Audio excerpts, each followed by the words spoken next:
चले आज जो है हम बात करेंगे एटम के बारे में। ठीक है भाई, कल भी मैंने आपको बताया था एटम जो है स्मॉलेस्ट पार्ट है इंडिविजिबल एलिमेंट का। ठीक है भाई, उसको हम लोग बोलते हैं एटम। हालांकि एटम में इलेक्ट्रॉन, प्रोटॉन और न्यूट्रॉन तीनों होते हैं। हमने कल भी बात की थी, एटम में जो है इलेक्ट्रॉन्स होंगे, प्रोटॉन्स होंगे और न्यूट्रॉन्स होंगे। प्रोटॉन के पास प्लस चार्ज, इलेक्ट्रॉन के पास नेगेटिव और न्यूट्रॉन न्यूट्रल है तो NO लगा देंगे हम, इसका मतलब है न्यूट्रल है। ठीक है, तो इलेक्ट्रॉन, प्रोटॉन, न्यूट्रॉन इनकी लोकेशन कहां होती है? जैसे मान लीजिए ये एटम है मेरे पास, ये एटम का न्यूक्लियस है, ये पूरा एटम कहलाएगा, है नहीं? ऐसा हम रिप्रेजेंट कर सकते हैं। तो न्यूक्लियस में लोकेशन होगी आपके प्रोटॉन्स और न्यूट्रॉन्स की। न्यूट्रॉन में तो न्यूट्रल है, कोई चार्ज प्रेजेंट नहीं है। अगर हम बात करें प्रोटॉन की, प्रोटॉन में पॉजिटिव चार्ज है, इसलिए न्यूक्लियस का चार्ज पॉजिटिव कहलाएगा। ठीक है, अब इन दोनों को, प्रोटॉन एंड न्यूट्रॉन दोनों को कंबाइंडली बोल देते हैं हम लोग न्यूक्लियॉन्स। क्या बोल देते हैं भाई? न्यूक्लियॉन्स बोल देते हैं, न्यूक्लियॉन्स। न्यूक्लियॉन्स, न्यूट्रॉन्स नहीं, न्यूक्लियॉन्स। और जो इलेक्ट्रॉन होंगे इधर घूमेंगे ऑर्बिट में, जिसको हम शेल बोल देते हैं। कल हमने इतना तक बात किया था, है नहीं है? इलेक्ट्रॉन जो है न्यूक्लियस के चारों तरफ चक्कर लगाएंगे शेल में, ऐसा बोला जाता है। और जो प्रोटॉन एंड न्यूट्रॉन होंगे न्यूक्लियस में प्रेजेंट होंगे, है नहीं है? पॉजिटिव चार्ज क्यों है?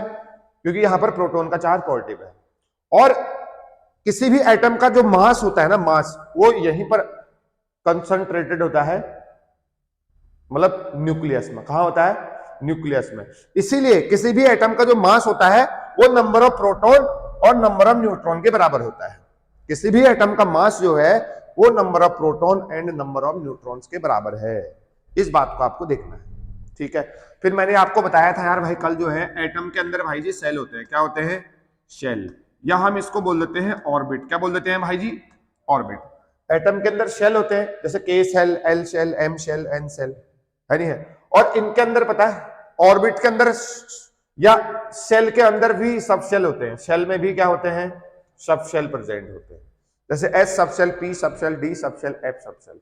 और उसमें ऑर्बिटल्स होते हैं। उसके बाद सब शेल में क्या प्रेजेंट होते हैं भाई?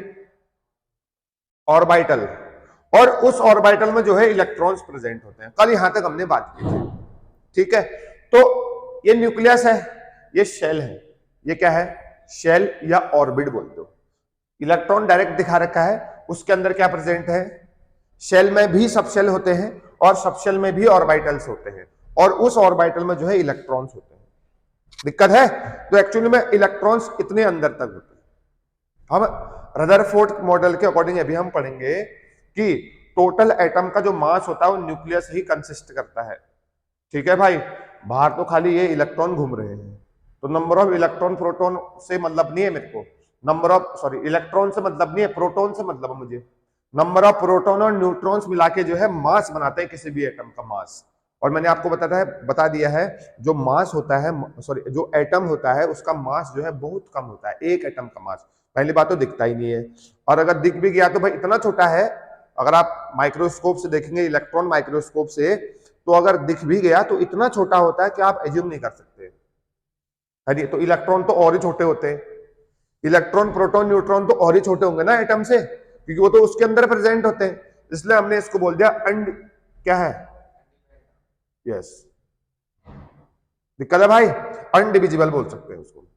दिक्कत है भाई? इसलिए जो एटम है ये बहुत छोटा होता है। इसका वेट मान लो, एक एटम का मास अगर देखूंगा तो ग्राम में तो होता है, लेकिन 10⁻⁻24 ग्राम में एक एटम का मास हम एज्यूम करते हैं। 10⁻⁻24 कह रहा हूं मैं, है नहीं है? तो इस, और न्यूक्लियस तो उसके अंदर बताओ, मान लो इतना बड़ा एटम है इस कमरे के बराबर, तो न्यूक्लियस कितना छोटा है? बहुत छोटा है, एक पॉइंट के बराबर मान लो। एक कमरा एक एटम है, एक बीच में पिन पॉइंट मान लो, उसको हम न्यूक्लियस बोलेंगे। बात समझ में आ गई? फिर एटम को लेके भाई बहुत सारे साइंटिस्ट ने जंग छिड़ गई कि एटम दिखता कैसा है। पहले तो साइंटिस्ट ने एज्यूम किया था, है नहीं है? एक साइंटिस्ट आया थॉमसन 1904 में, 1904 में जो है एक साइंटिस्ट आया थॉमसन। उसने बोला सर जो एटम है ना, एटम में इलेक्ट्रॉन और प्रोटॉन जो है, या इलेक्ट्रॉन और प्रोटॉन को उसने पॉजिटिव चार्ज बोल दिया, और इलेक्ट्रॉन को उसने नेगेटिव चार्ज बोल दिया। आपको पता ही है इलेक्ट्रॉन के पास नेगेटिव चार्ज है और प्रोटॉन के पास पॉजिटिव चार्ज है। जैसे मान लो आपके पास एक वाटरमेलन है, आपने उसको बीच से काटा, काटा भाई, उसमें क्या दिखेगा आपको, जो लाल लाल पार्ट है ना वो यूनिफॉर्मली डिस्ट्रीब्यूट है। यूनिफॉर्मली मतलब एक समान, पूरा लाल है वो हर जगह से अंदर से, तो उसको क्या बोलेंगे, यूनिफॉर्मली डिस्ट्रीब्यूटेड। मतलब जो रेड पार्ट है ना, रेड रेड पार्ट, उसको थॉमसन ने बोला पॉजिटिव चार्ज है। क्या है भाई, पॉजिटिव चार्ज है। और जो उसमें सीड्स प्रेजेंट है ना, सीड्स प्रेजेंट है, वो जो सीड्स है उसको बोला उसने इलेक्ट्रॉन्स। क्या बोला, इलेक्ट्रॉन। और उसने एटम को भी इसी तरीके से एज्यूम किया। बात समझ में आ गई भाई, एटम को भी जो है उसने इसी तरीके से एज्यूम किया है कि एटम जो है, एटम में इलेक्ट्रॉन और प्रोटॉन जो है कुछ इस तरीके से रहते हैं जिस प्रकार से वाटरमेलन में जो रेड रेड पार्ट होता है और उसमें सीड्स एम्बेडेड होते हैं, धसे हुए होते हैं, और जो रेड पार्ट होता है उसको उसने बोल दिया पॉजिटिवली चार्ज, वो भी यूनिफॉर्मली। कैसा है, यूनिफॉर्मली। और बीच में जो है क्या बोला उसने कि क्या प्रेजेंट होंगे, इलेक्ट्रॉन्स धसे हुए होंगे, इलेक्ट्रॉन्स होंगे।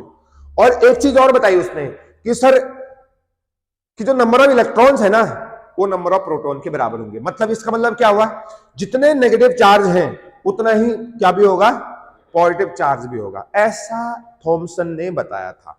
तो अगली स्लाइड में आप लोग देख सकते हैं। ठीक है भाई, तो हम लोग बना सकते हैं कि जो है सर, मान लीजिए ये मेरे पास एक एटम है और इसमें जो है नेगेटिव चार्ज डिस्ट्रीब्यूट है इस तरीके से, इस तरीके से इसमें नेगेटिव चार्ज डिस्ट्रीब्यूट है। ठीक है ना भाई, तो बाकी वाला, बाकी बचा कुचा पार्ट क्या हो गया, जो एम्प्टी दिख रहा है वो पॉजिटिव चार्ज है नहीं, रेड रेड कलर का हो गया। तो हम लोग बोल सकते हैं जितने नेगेटिव चार्ज है उतने ही क्या होंगे भाई, पॉजिटिव चार्ज होंगे। लेकिन पॉजिटिव चार्ज यूनिफॉर्मली डिस्ट्रीब्यूट होता है, एक समान रूप से पूरे एटम में डिस्ट्रीब्यूट होगा। ऐसा मैं नहीं कह रहा हूं, ऐसा इसने बोला। तो स्टेटमेंट क्या लिखा है, Thomson propose that atom consist of ए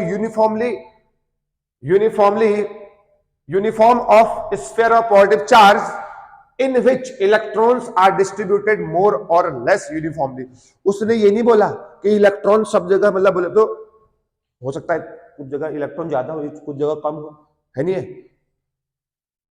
मोर और लेस बोल रहा है। इसका मतलब क्या है, कहीं पर इकट्ठे हैं, कहीं पर कम ज्यादा है। लेकिन पॉजिटिव चार्ज में ऐसा नहीं था, पॉजिटिव चार्ज जो है यूनिफॉर्मली डिस्ट्रीब्यूटेड था पॉजिटिव चार्ज, ऐसा उसने बोला। लेकिन ऐसा होता है नहीं है। अब उसने देखो ये तो बताया ही नहीं ना। अब देखो एक्चुअली में एटम में क्या होता है, बीच में क्या है, न्यूक्लियस है, और इलेक्ट्रॉन कहां है भाई, न्यूक्लियस के चारों तरफ चक्कर लगा रहे हैं अपने फिक्स ऑर्बिट में, है नहीं है, कहानी तो ऐसी है। अब उसने क्या बोला, इतना सारा पॉजिटिव चार्ज दिखा दिया उसने, बहुत सारा पॉजिटिव चार्ज। ऐसा थोड़ी है, न्यूक्लियस का वॉल्यूम तो एटम के वॉल्यूम से बहुत कम है।